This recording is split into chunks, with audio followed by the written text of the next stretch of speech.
Welcome to another edition of Recovery Happens. Today we're going to be sitting down with Jessie as she discusses how addiction affected her father and those that she loves. Jessie, welcome to Recovery Happens. Thank you for having me.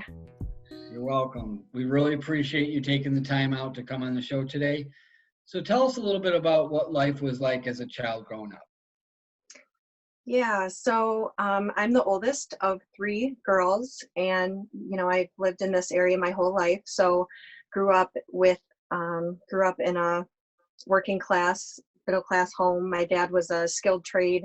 He was a grinder hand, and my mom either babysat kids at home or she was a waitress for a while, just did whatever she could to be at home as much as possible with us.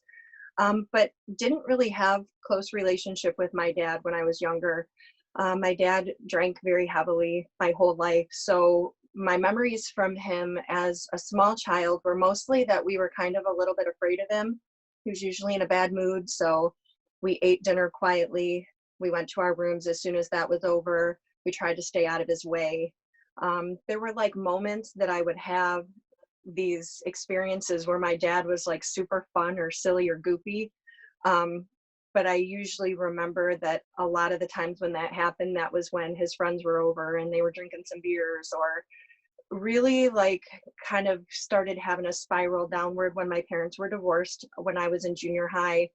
And that's when I actually learned that my dad was an alcoholic. So before then, I really didn't know. My parents never fought. I never heard them yell and scream at each other until one day I was playing in the backyard with my sisters and they were just yelling, screaming at each other in the house. And then right after that, they came out and told us they were divorcing.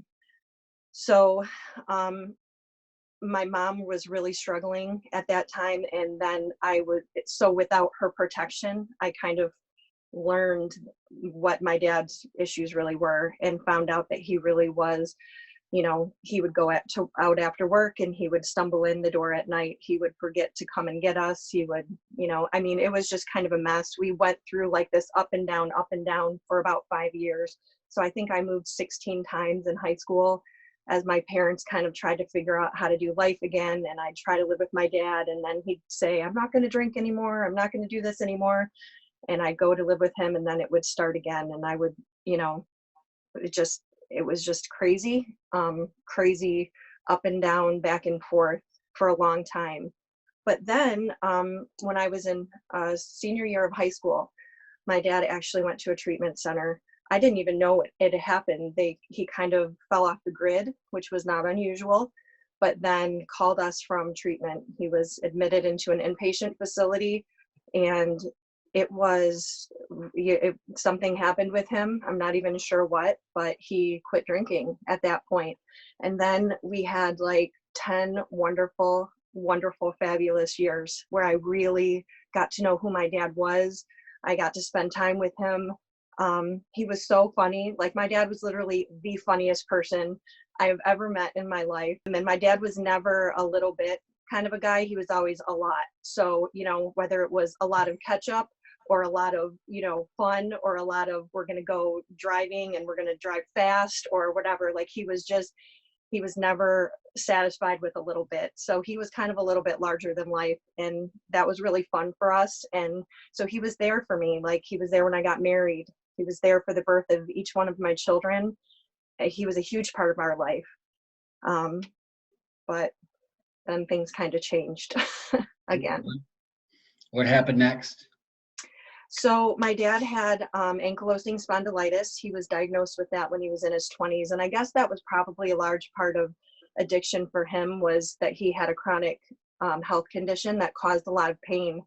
So in 2005, he started having surgery. Well, he started probably having orthopedic surgeries before then, but kind of a major joint replacement surgery was really what kicked off this new season of life where he struggled with addiction to prescription medication. So Vicodin happened in 2005, and it was subtle.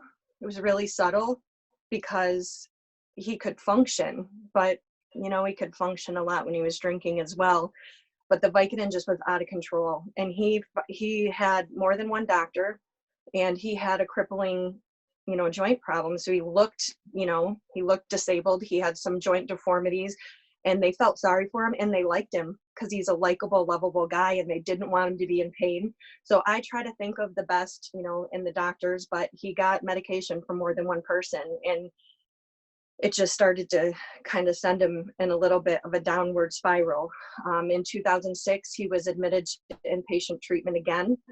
We ended up taking him that time because it was really rough. He was having a lot of DTs in between the medication, and he kind of hit a point where they weren't giving it to him as much anymore. And he was violently ill every time he couldn't get his pills. So we ended up encouraging him to go to treatment. He went, he seemed good. I remember sitting in a therapy session, a family therapy session, where the therapist at Sacred Heart just said, the pain that you're having, it's not from the arthritis, it's from withdrawal. It's these pills. They're making you think that your body think that it can't handle pain. And so the pain that you're feeling is really not real, And so my dad was off that medication, off of all those narcotics, taking Motrin, and he was fine. It was unbelievable. But then, another joint surgery, and he woke up from that surgery with a morphine patch on, and man, that was kind of the beginning of the end. The morphine patches, bottles of 250 Vicodin. I don't know how anybody really would be able to think clearly and make good choices in that regard. So it was just another year of, he's MIA, he's not answering the phone, he's not showing up for things, and then he'd come and he'd be sick because he was trying not to take the pills, and then he'd take them and he'd be high, and you're thinking, how are you driving? And then, you'd see some kind of a red spot under his shirt. Dad, what's that? Lift his shirt up, and he's got, an clothes iron burned into his arm from putting a hot iron on his arm over top of that patch to get the medication quicker. I don't know. That's kind of how life was. And so when he started to really, really check out, those last few months, I really didn't know what to do. Like, I tried in my brain, it's like trying to fix everything. But, it was Easter weekend. So Easter is always really bittersweet for me, because I'm not a person who remembers dates, but I just, the season and the holidays. So my dad was supposed to come for Easter dinner, and he didn't show up. And later that evening, my sister called and said, I've got to come stay with you. This is a really bad one. So she came, and, Monday tried to call, nothing. And then the next day I was mad. So I remember my kids were taking a nap.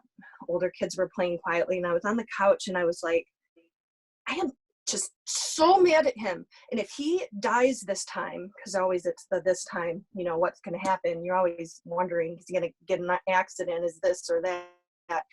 If he dies this time, I'm going to write in his obituary that he is an addict. I'm going to write down all this stuff and everything that he's put us through. And I'm going to be like, this man, ugh, like, I'm going to tell everybody the truth, because part of our lifestyle was always just protecting him, because you wanted to, because he was fabulous. And I never wanted anyone to think poorly of him. I still don't.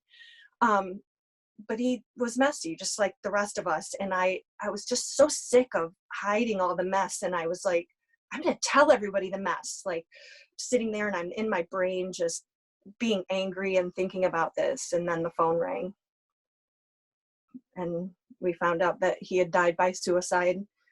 And yeah, so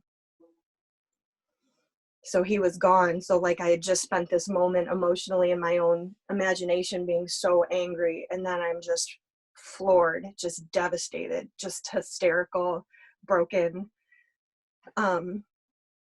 It's such a blur. I mean, it's been 13 years now, but it's like I relive it every time. Like, you just from one moment, you're just right back there in that spot. I lived that experience, wanting so much to protect my sisters and care for them and shield them from what we were going through. So I totally went into fix-it mode. I mean, the year after my dad died, well, even the days, I mean, I insisted on cleaning up the house. I think, Patrick, we talked about that, when the thing that nobody really realized is about when you lose someone to suicide is that they take the body, but they leave the mess. So, you know, but in me, it was like, I got to fix, this is finally something that I can fix, right? Like I couldn't save my dad. I couldn't fix my dad, but I can fix this. So I was all gung ho, like, we're cleaning the house. I'm cleaning that bedroom. And I remember being in his bedroom and just standing there. And, you know, in some ways, I'm not sure I would recommend that, but God was with me. I had an extreme feeling of peace, and it really helped me with closure to be able to do that. I did it alone, kind of made everyone leave me alone. And I just pieced through putting things right in that space and working through, for me, like the reality of what happened there and the reality that my dad was gone, and, you know, just worked through a lot of emotion. But it was more than just a house. It's, you know, bills and mess and everything for almost a year after that, picking up the pieces and trying to move forward and dealing with the consequences of some of the financial decisions he made and everything. So it was rough. That's a powerful message, Jessie, and we appreciate you coming on the show to share your story and the battles that you all went through together. I can appreciate what you went through. I can appreciate from each side of your perspective, your father's battle with addiction, and just want to thank you so much for coming on here and sharing with everybody. Have a happy Easter. And God bless you. And thanks again for coming on Recovery Happens. Thank you. Thanks, Jessie. Thanks. Thank you for watching this edition of Recovery Happens. If you or someone you know is struggling with addiction, please give us a call at 888-68-BWROC. We'd like to thank our sponsor, Tusha Bulba Productions.